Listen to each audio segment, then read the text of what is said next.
ఈ కర్మ hitting back at KKR strongly. నన్ను అడిగితే అవుననే చెప్పాలి. ప్రజెంట్ వీళ్ళు ఈ సీజన్ లో ఉన్న పర్ఫార్మెన్స్ గురించి అయితే నేను ఏం మాట్లాడదలుచుకోవట్లేదు. ఒక్కసారి వీళ్ళు ప్లేయర్స్ ని ట్రీట్ చేసే విధానం గురించి మాట్లాడదాం అనుకుంటున్నా.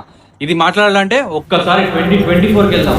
2024 అంటే గుర్తొచ్చేది ఎస్ఆర్హెచ్ టీం ఏ గ్రౌండ్ కి వెళ్ళి మ్యాచ్ ఆడినా గానీ గ్రౌండ్ మొత్తం పాటలతో దద్దరిల్లిపోయేది. అలాంటి ఎస్ఆర్హెచ్ టీం ని అటు లీగ్స్, ఇటు ప్లే ఆఫ్స్, ఇటు ఫైనల్స్ లో డామినేట్ చేసి మరి విన్ చేపించి కేకేఆర్ కి థర్డ్ ఐపీఎల్ ట్రోఫీ అందించిన శ్రేయస్ అయ్యర్ ఏం చేశారు? దే డెంట్ ఈవెన్ రీటెన్, కనీసం రీటెన్ కూడా చేసుకోలేదు 2025 లో. ఆ శ్రేయస్ అయ్యర్ ఒక్కరితోనే ఆగలేదు. అటు ఫిల్ సాల్ట్ అండ్ ఇటు మిచెల్ స్టార్క్ వాళ్ళందరూ 2025 లో ఏం చేశారో మనం అందరం చూసినాం. వీళ్ళందరినీ రిలీజ్ చేసి ఏం చేశారు? 23 crores పెట్టి వెంకటేష్ అయ్యర్ని రిటైన్ చేసుకున్నారు.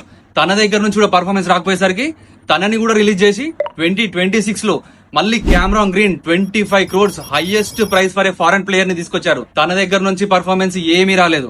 కనీసం 1 season వండర్ అయిన రింకు సింగ్ వచ్చిన రెస్పెక్ట్ కూడా శ్రేయస్ అయ్యర్ కి దక్కలేదు. తర్వాత శ్రేయస్ అయ్యర్ ఎలాంటి హోప్స్ లేని పంజాబ్ ని 2025 లో ఛాంపియన్షిప్ వరకు తీసుకెళ్లాడు. Shreyas Iyer, you deserve much more.